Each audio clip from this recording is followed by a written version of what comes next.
Hello बच्चों, मैं आपके जैसा हूँ, सिर्फ उम्र ज़्यादा है, ठीक है? तो बिल्कुल शर्माना नहीं है और इसके बारे में खूब पूछना है।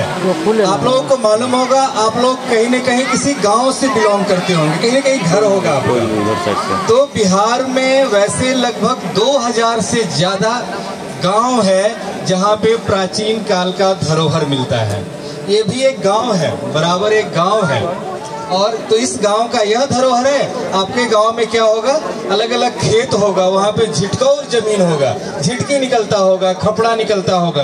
कभी कभी आप देखते होंगे अखबारों में निकला, किसी गांव में मूर्तियां निकल रही है, किसी गांव की तालाब की खुदाई, जल जीवन हरियाली में तालाब से मूर्तियां निकलने लग रही है, तालाब से दीवार निकलने लग रहा है। तो यह बताता है कि किसी कालखंड में वहाँ भी प्राचीन समय में लोग रहते थे, वहाँ भी कोई धरोहर था।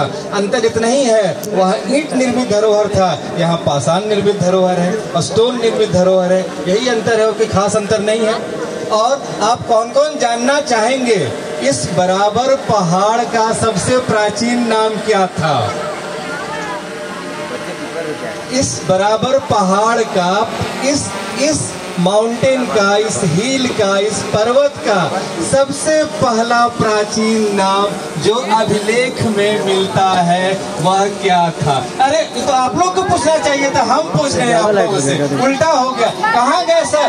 ये तो हमको पूछना पड़ गया। बच्चों से पूछवाइए, क्या नाम है बच्चों? जोर से बोलिए। कहाँ? मगध। और कुछ दिमाग लगाइए, और दिमाग लगाइए। नहीं, इस अभिलेख में आप जाएंगे तो नहीं बेटा, यहाँ पे सबसे प्राचीन अभिलेख ब्राह्मी लिपि में है, प्राकृत भाषा में है। आप जब अपने डायरी में, नोटबुक में लिखते होंगे, हिंदी में लिखते होंगे देवनागरी लिपि, भाषा लिखते होंगे तो हिंदी, अंग्रेजी में लिखते होंगे तो रोमन और इंग्लिश, बिल्कुल ऐसा ही है ना। उसी तरह से इसकी लिपि ब्राह्मी थी, स्क्रिप्ट ब्राह्मी थी और इसका लैंग्वेज क्या था? प्राकृत था। तो उस प्राकृत लैंग्वेज में, ब्राह्मी लिपि में इस पर्वत का नाम खलतिक पर्वत कहा गया है। खलतिक पर्वत कहा गया है। खलतिक। और खलतिक पर्वत के बाद एक और नामकरण आता है लगभग उसी कालखंड में। कलिंग का नाम आप लोगों ने सुना होगा।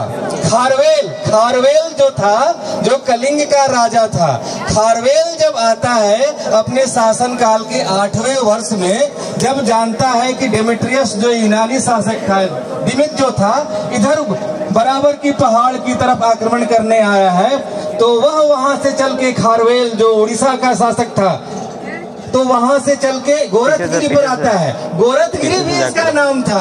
क्या नाम था इसका? खलतिक पर्वत, गोरखगिरी। गिरी मतलब माउंटेन, पहाड़, पर्वत, और गोरख, तो क्या क्या हो गया? खलतिक पर्वत भी हो गया, गोरखगिरी भी हो गया। फिर अब देख रहे मौखरी राजाओं का भी यहाँ कुछ अभिलेख है, तो उसने इसको लिखवा है प्रवरगिरी। क्या कहता है? प्रवरगिरी। बताइए, तो 3 नामकरण प्राचीन काल में है और यह सब पुराना, लगभग 1300 साल पुराना है, कोई 2300 साल पुराना है, कोई 2200 साल पुराना है। तो अलग अलग कालखंड में इस पर्वत का नाम अलग अलग रहा है। तो कैसा लगा यह जानकर?